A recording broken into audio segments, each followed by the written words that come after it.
Assalamualaikum warahmatullahi wabarakatuh. Perkenalkan, nama saya Sultan Pasya Brilian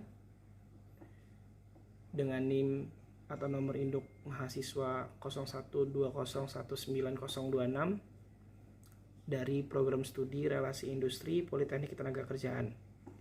Kali ini saya akan menjelaskan tentang ideologi negara dari mata kuliah Pancasila. Langsung aja kita mulai. Yang pertama, apa itu ideologi negara? Sebelum kita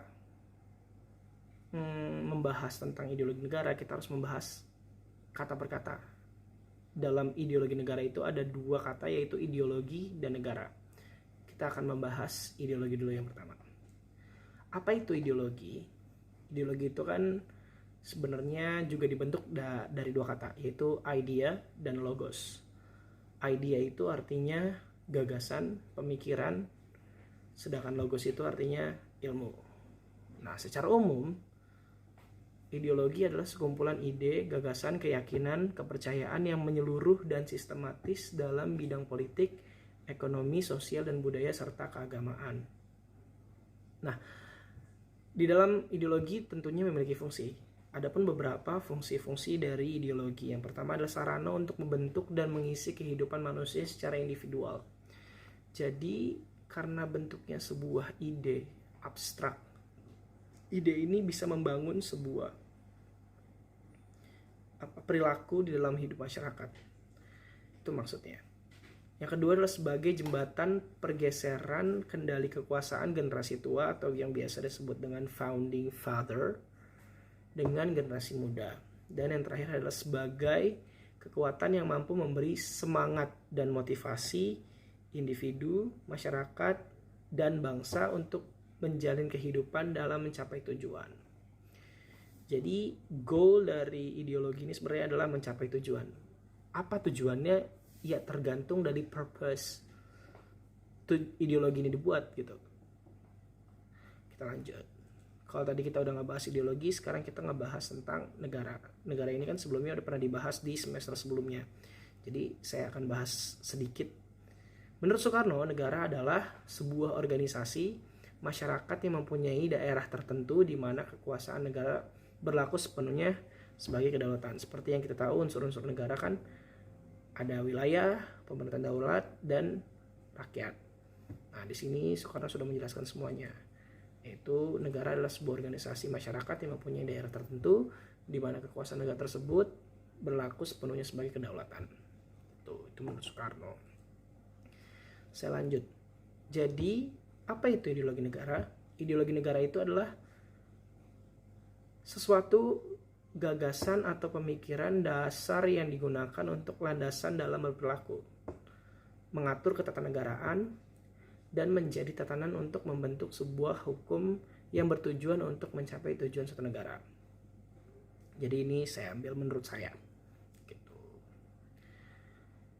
Nah, kan ini ada kata-kata yang digunakan untuk landasan dalam berperilaku. Maksudnya itu seperti yang di slide sebelumnya, bahwa ideologi ini merupakan sebuah ide, gagasan, keyakinan yang mengatur bidang politik, ekonomi, sosial, dan budaya serta keagamaan. Nah, di situ dibentuklah perilaku. Gitu. Itu tadi ideologi negara. Selanjutnya kita akan membahas tentang ideologi terbuka dan ideologi tertutup. Apa itu ideologi terbuka dan apa itu ideologi tertutup? Yang pertama, pembahasannya adalah ideologi terbuka. Apa itu ideologi terbuka? Ideologi terbuka adalah ideologi yang mampu mengikuti perkembangan zaman dan bersifat dinamis, atau merupakan suatu sistem pemikiran terbuka yang merupakan hasil kesepakatan dari masyarakat itu sendiri. Jadi lahirnya ideologi terbuka ini bukan dari paksaan eksternal, tapi merupakan kesepakatan dalam internal. Gitu. Nah, adapun ciri-ciri ideologi terbuka adalah yang pertama, merupakan kekayaan rohani, moral, dan budaya masyarakat. Jadi si ideologinya ini tercipta dari kekayaan atau pluralisme yang ada di dalam masyarakat, baik itu bentuknya rohani, moral, ataupun budaya. Yang kedua, tidak diciptakan oleh negara tetapi ditemukan oleh masyarakat itu sendiri. Ideologi itu sendiri adalah milik seluruh rakyat dan bisa digali dan ditemukan dalam kehidupan mereka. Jadi ideologi terbuka ini bukan paksaan dari eksternal tadi, bukan paksaan dari luar kelompok, tetapi karena dibentuk dalam kelompok itu sendiri sehingga isinya itu mencakup seluruh kehidupan dan bisa ditemukan dalam kehidupan masyarakat itu sendiri. Yang ketiga, isinya tidak langsung operasional sehingga setiap generasi baru dapat dan perlu menggali kembali mencari implikasinya dalam situasi kekinian mereka. Karena tadi sifatnya dinamis, jadi ideologi ini harusnya bisa mengikuti perkembangan zaman. Sehingga perlu adanya penggalian ulang atau mencari implikasi hal-hal apa yang bisa diambil dari ideologi tersebut di dalam kehidupan di zaman sekarang gitu. Yang keempat, tidak pernah memperkosa kebebasan dan tanggung jawab masyarakat, melainkan menginspirasi masyarakat untuk berusaha hidup bertanggung jawab sesuai dengan ideologi itu. Jadi susunannya itu karena tercipta oleh masyarakat sehingga bisa ditemukan dalam kehidupan masyarakat sendiri. Nah, karena bisa ditemukan oleh masyarakat itu sendiri, seharusnya ideologi tersebut itu bisa menginspirasi masyarakat untuk menjalani kehidupan apa yang sudah diatur dalam ideologi itu. Jadi bukannya ideologi itu bukannya ideologi itu memengaruhi masyarakat, bukan, tapi ideologi itu menjadi inspirasi masyarakat dalam bertindak atau berperilaku. Lalu yang terakhir adalah menghargai pluralitas sehingga dapat terima warga masyarakat yang berasal dari berbagai latar belakang yang berbeda. Karena bentuknya adalah kesepakatan, jadi ideologi terbuka ini bisa atau dapat menjadi patokan untuk seorang individu dapat menghargai pluralitas gitu, karena tadi bentuknya kan kesepakatan. Sekarang ideologi tertutup. Apa itu ideologi tertutup? Ideologi tertutup adalah ajaran atau pandangan yang menentukan tujuan norma politik dan sosial yang ditetapkan sebagai kebenaran yang tidak boleh dipersoalkan lagi, sehingga harus diterima sebagai sesuatu yang sudah jadi dan harus dipatuhi. Jadi ada pemaksaan di sana dan sifatnya itu rigid. Sifat dari ideologi ini adalah dogmatis dan a priori. Apa itu dogmatis? Dogmatis maksudnya mempercayai sesuatu keadaan tanpa data yang valid. Jadi dipaksakan untuk mempercayai hal yang belum tentu benar keadaannya. Atau a priori adalah sifat berprasangka terlebih dahulu akan suatu keadaan. Jadi dogmatis dan a priori ini kayak ada abang gitu ya. Tidak bisa dipisahkan satu dengan yang lainnya. Lalu ciri-ciri ideologi tertutup adalah bukan merupakan cita-cita yang sudah hidup dalam masyarakat, melainkan cita-cita sebuah kelompok yang digunakan sebagai dasar untuk mengubah masyarakat. Contohnya seperti Partai Komunis Indonesia. Mereka kan punya ideologi sendiri yaitu komunisme. Nah, komunisme itu sendiri bukan berasal dari kesepakatan masyarakat di daerah tersebut, melainkan itu adalah hasil caplokan dari ideologi luar, ekstern yang ada di dalam sebuah organisasi tersebut. Nah, ideologinya ini memaksakan masyarakatnya itu untuk ikut dan berperilaku sesuai apa yang diperintahkan oleh ideologi gitu, sehingga dapat mengubah masyarakat.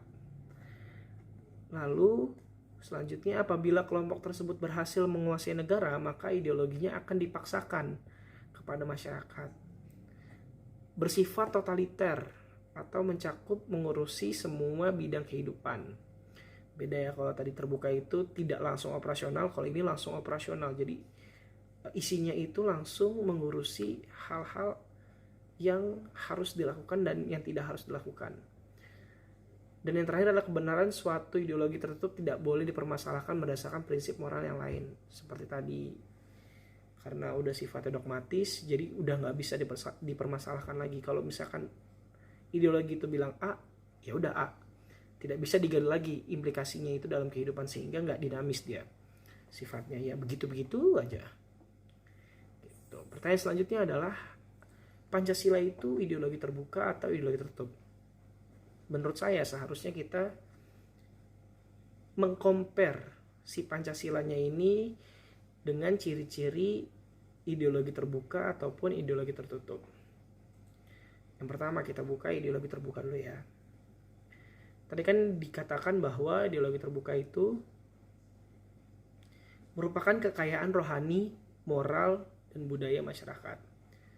Seperti yang kita tahu bahwa sejarahnya Pancasila itu kan, menurut Bung Karno, Pancasila ini tercipta dari cita-cita luhur orang-orang terdahulu, bahkan dari zaman Majapahit.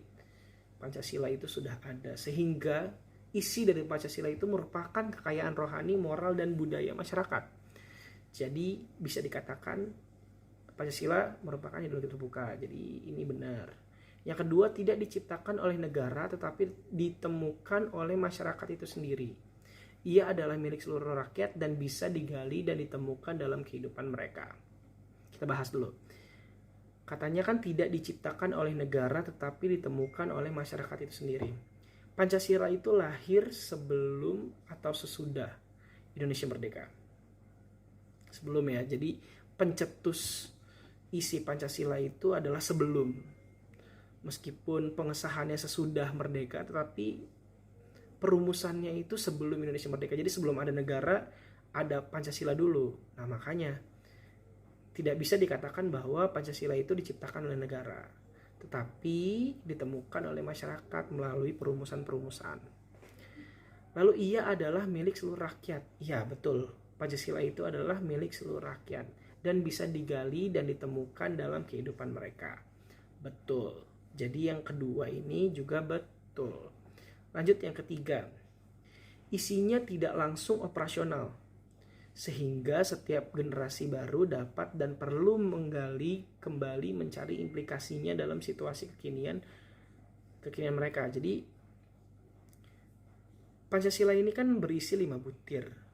5 butir sila, 5 butir tata kelakuan.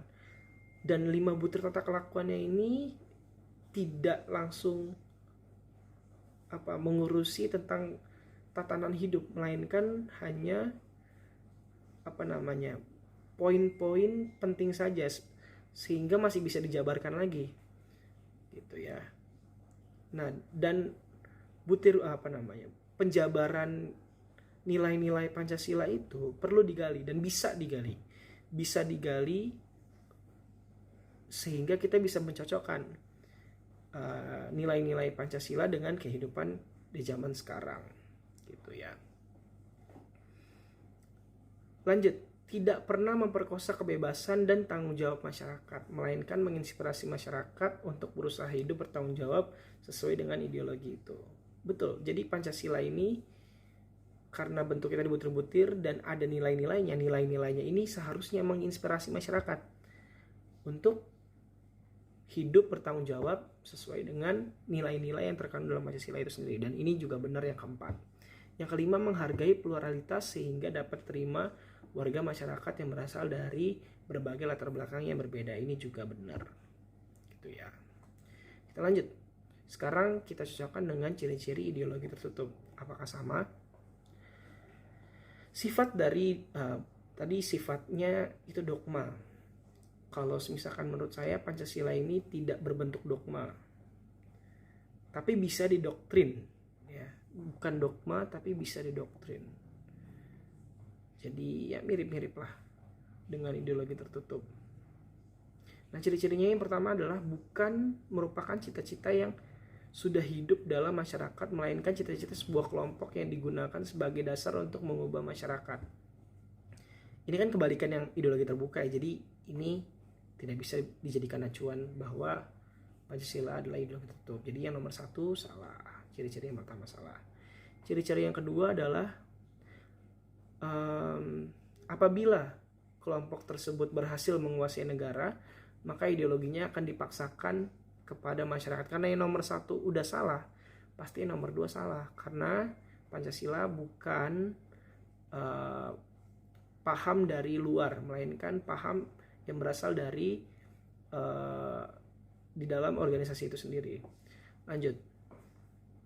Bersifat totaliter atau mencakup atau mengurusi semua bidang kehidupan. Enggak, tadi kan saya bilang bahwa Pancasila itu hanya berisi butir-butir dan setiap butir memiliki nilai. Dan nilai-nilainya itu tidak langsung mengurusi kehidupan masyarakat, tapi kehidupan masyarakat bisa diinspirasi dari nilai-nilai tersebut. Jadi yang ini juga salah. Selanjutnya, kebenaran suatu ideologi tertutup tidak boleh dipermasalahkan berdasarkan prinsip moral yang lain. Nah, sedangkan Pancasila tadi kan bisa digali dan bisa dicari tahu implikasinya di kehidupan sekarang. Jadi yang terakhir juga salah. Dan dapat disimpulkan bahwa Pancasila itu adalah ideologi yang terbuka. Gitu. Lanjut. Tentang kasus-kasus yang dapat mengancam eksistensi Pancasila. Yang pertama ada narkoba. Narkotika, psikotropika, dan bahan adiktif lainnya yang biasa kita sebut dengan narkoba merupakan bahan kimia yang dapat mengubah keadaan psikologi seperti pikiran, suasana hati, serta perilaku. Kenapa narkoba bisa mengancam eksistensi Pancasila? Tujuan narkoba ini sebenarnya salah satunya adalah rusak moral bangsa. Ketika rusak moral bangsa, maka tentu tujuan dari ideologi tersebut tidak tercapai. Ketika tujuan sebuah ideologi tidak tercapai, maka keberadaan ideologi itu dipertanyakan. Nah, itu sebabnya kenapa narkoba dapat mengganggu eksistensi dari Pancasila. Yang kedua adalah terorisme. Sebenarnya ada banyak bentuk teror di dalam paham teroris. Jadi terorisme ini kan adalah sebuah paham untuk meneror ya. Nah, salah satunya adalah teror ideologi. Kalau misalkan pernah dengar cerita tentang orang-orang yang disuguhkan sebuah ideologi baru oleh orang-orang yang tidak bertanggung jawab, nah itu salah satu teror ideologi. Teror ini sangat membahayakan dan dapat mengancam eksistensi Pancasila sebagai ideologi negara. Teroris yang mencoba menyebarluaskan pahamnya sendiri kepada masyarakat dapat menimbulkan kegoyahan dalam tatanan kepercayaan dan sistem sosial di suatu daerah. Kegiatan ini atau teror ideologi ini dianggap dapat menggeser sendi-sendi dari nilai Pancasila. Itu sebabnya mengapa terorisme ini dapat mengancam eksistensi Pancasila. Selanjutnya adalah korupsi. Korupsi kan adalah salah satu permasalahan utama di dalam kehidupan bernegara. Tentunya seolah pemerintahan dan masyarakat tak pernah luput dari kegiatan korupsi. Nilai penting dalam korupsi kan merupakan menghilangkan uang atau menggelapkan uang negara. Hal itu menjadi ancaman tersendiri bagi eksistensi Pancasila karena nilai-nilai idealis atau nilai-nilai cita-cita Pancasila dapat dirusak dengan budaya korup sehingga kegiatan ini dapat menggoyahkan eksistensi dari Pancasila. Gitu. Nah, mungkin hanya itu yang saya dapat sampaikan. Apabila ada kritik dan saran dapat disampaikan langsung ke saya. Kurang dan lebihnya mohon dimaafkan. Terima kasih. Wassalamualaikum warahmatullahi wabarakatuh. Kelar guys.